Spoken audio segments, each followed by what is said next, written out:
दीप न्यूजमध्ये आपलं हार्दिक स्वागत। आजच्या ठळक घडामोडी। श्रीलंकेत चर्च आणि हॉटेलमध्ये साखळी बॉम्बस्फोट, 25 ठार 280 जखमी, खुनासाठी वापरलेलं रिव्हॉल्वर जप्त, मोदी सरकारने जनतेचा अपेक्षाभंग केला, धनंजय मुंडे, गणपतीपुळे येथे तिहेरी अपघातात 4 जखमी आणि तिसऱ्या टप्प्याच्या प्रचाराच्या तोफा थंडावल्या। सविस्तर वृत्त। श्रीलंकेची राजधानी कोलंबोमध्ये आज ईस्टर संडे साजरा होत असताना शहरातील चर्च आणि 5 स्टार हॉटेलांमध्ये साखळी बॉम्बस्फोट घडवण्यात आले। प्रसारमाध्यमांनी दिलेल्या वृत्तानुसार आतापर्यंत 25 जणांचा मृत्यू झाला असून 280 जण जखमी झालेत। यात विदेशी पर्यटकांचा समावेश आहे। बट्टीकलोआ येथील चर्चमध्ये बॉम्बस्फोट झाल्याचं पोलिसांनी सांगितलंय। कोलंबोतील 2 5 स्टार हॉटेलांमध्ये सुद्धा बॉम्बस्फोट झाले। एका वेबसाईटने दिलेल्या वृत्तानुसार कोच्चिकाकडे आणि काटुआपिटिया येथील चर्चमध्ये स्फोट झाले। आतापर्यंत 280 नागरिक जखमी झालेत। यात विदेशी पर्यटकांचा सुद्धा समावेश आहे। दरम्यान कोणत्याही दहशतवादी संघटनेने अद्याप या हल्ल्याची जबाबदारी स्वीकारली नाही। एकतर्फी प्रेमातून मुलीच्या वडिलांना गोळी मारणाऱ्या मारेकऱ्याकडून पोलिसांनी रिव्हॉल्वरसह त्याचा मोबाईल जप्त केलाय।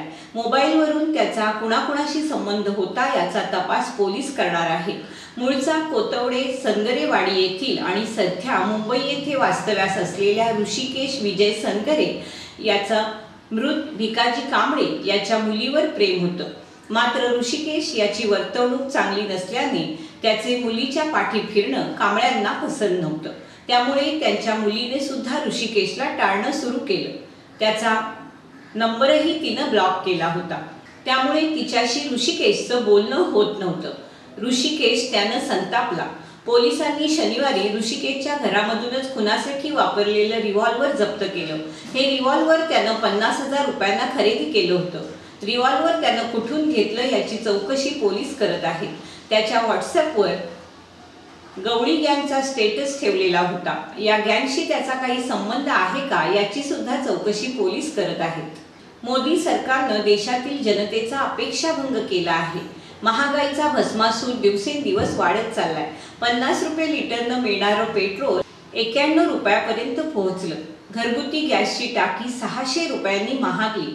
आजचे दिनाचं स्वप्न दाखवून जनतेचे लूट करणाऱ्या मोदी सरकारला सत्तेतून हकलवून लावण्यासाठी सज्ज व्हा असं आवाहन विधान परिषदेचे विरोधी पक्षनेते धनंजय मुंडे यांनी केलं। आघाडीचे उमेदवार सुनील तटकरे यांच्या प्रचारासाठी खेड शहरातील तीनबत्ती नाका येथे आयोजित करण्यात आलेल्या जाहीर सभेत ते बोलत होते। या सभेत मुंडे यांनी केंद्र शासन आणि राज्य शासनावर कडाडून टीका केली। परिवर्तनासाठी आघाडीचे उमेदवार सुनील तटकरे यांना प्रचंड मतांनी विजयी करा असं आवाहन त्यांनी यावेळी केलं। या सभेला दापोली मतदारसंघाचे आमदार संजयराव कदम, खेडचे नगराध्यक्ष वैभवजी खेडेकर यांनीही संबोधित केलं। व्यासपीठावर राष्ट्रवादी काँग्रेसचे जिल्हाध्यक्ष बाबाजीराव जाधव, तालुकाध्यक्ष सतू कदम, माजी जिल्हा परिषद सदस्य अजय बिरवटकर, उद्योजक प्रमोद भोसले आदी मान्यवर उपस्थित होते। मी जसा काचेवरती अशा पद्धतीने या ठिकाणी त्या प्रेताची पेटी होती, शवपेटी होती। त्या शवपेटीतून त्या जवानाच्या मुलीला तिथं वडिलांचा त्या ठिकाणी चेहरा दाखवून आला। वडिलांचा चेहरा बघितला, वडिलांना कोवळ्या त्या मुलीला वाटलं नाही की माझे वडील ह्याच्या त्या काळात करायचे की शेतकरी अडचण आला, तिजोरी रिकामी झाली तरी चालेल, पण माझा शेतकरी वाचला पाहिजे। मग तो आंब्याचा असो, काजूचा असो, कापसाचा असो, ऊसाचा असो, डाळिंबाचा असो की कुठलाही। आज हे सरकार संबंध शेतकऱ्याची जात उद्ध्वस्त करायला निघाला। त्यांना तुमच्याशी काय घेणं देणं? आज देशाचे पंतप्रधान महाराष्ट्रात अनेक सभा घेत फिरताय। वर्ध्याला पहिल्यांदा आले। वर्ध्यात आल्यानंतर मला वाटलं की देशाचे प्रधानमंत्री पहिल्यांदा महाराष्ट्रात येतात।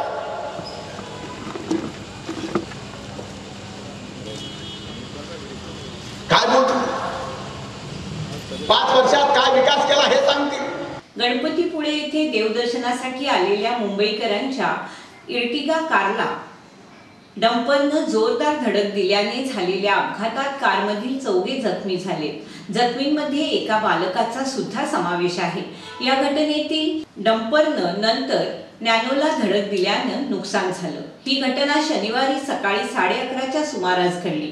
या प्रकरणी जयगड पोलीस ठाण्यात तक्रार दाखल करण्यात आली।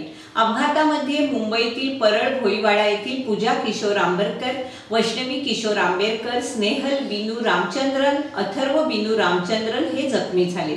त्यांच्यावर मालगुण येथे प्रथमोपचार करून त्यांना जिल्हा रुग्णालयात उपचारासाठी दाखल करण्यात आले। आंबेरकर आणि रामचंद्रन कुटुंबीय गणपतीपुळे येथे देवदर्शन आणि पर्यटनाला आले होते। शनिवारी सकाळी 11:30 वाजण्याच्या सुमारास डंपरनं त्यांच्या इर्टिगा कारला धडक दिली। अपघातात गाडीतील चौघांना दुखापत झाली। या अपघातात इर्टिगासह नॅनो कारचं मोठं नुकसान झालंय। लोकसभा निवडणुकीच्या तिसऱ्या टप्प्याच्या प्रचाराच्या तोफा आज थंडावल्या। देशात 23 एप्रिलला तिसऱ्या टप्प्यात एकूण 14 राज्यात मतदान होणार आहे। एकूण 115 मतदारसंघात मतदान होतंय। त्यापैकी राज्यात 14 मतदारसंघात मतदान होणार आहे। तिसऱ्या टप्प्याच्या प्रचाराच्या तोफा आज थंडावल्या। देशात तिसऱ्या टप्प्यात आसाम, बिहार, छत्तीसगड, गुजरात, गोवा, जम्मू काश्मीर, कर्नाटक, केरळ, महाराष्ट्र, ओडिशा, उत्तर प्रदेश, पश्चिम बंगाल, दादरा नगर हवेली, दमण दिवा या राज्यात आणि केंद्रशासित प्रदेशात निवडणुका होत आहेत। माध्यमिक आणि उच्च माध्यमिक शिक्षण संचालनालयाकडून 2019-20 या शैक्षणिक वर्षाचं नुकतंच वेळापत्रक जाहीर करण्यात आलंय। यामध्ये 17 जून पासून शाळा सुरू करण्याचा तर 21 ऑक्टोबर पासून दिवाळीची सुट्टी जाहीर करण्यात आली। गणेशोत्सव आणि नाताळची सुट्टी देताना दिवाळीची सुट्टी कमी करून त्यातील दिवस द्यावेत अशी सूचना यात देण्यात आली। शिक्षण संचालनालयाकडून जाहीर करण्यात आलेल्या परिपत्रकानुसार दिवाळीची सुट्टी 21 ऑक्टोबर पासून सुरू करण्याचे निर्देश शिक्षण अधिकाऱ्यांनी दिले आहेत। पण ही सुट्टी किती दिवस असावी याबाबत कोणत्याही सूचना दिलेल्या नाहीत। तसेच गणेशोत्सव आणि नाताळासाठी दिवाळी आणि उन्हाळी सुट्टीत कपात करण्यात यावी असं सुचवण्यात आलंय। शेवटी पुन्हा एक नजर आजच्या ठळक घडामोडींवर।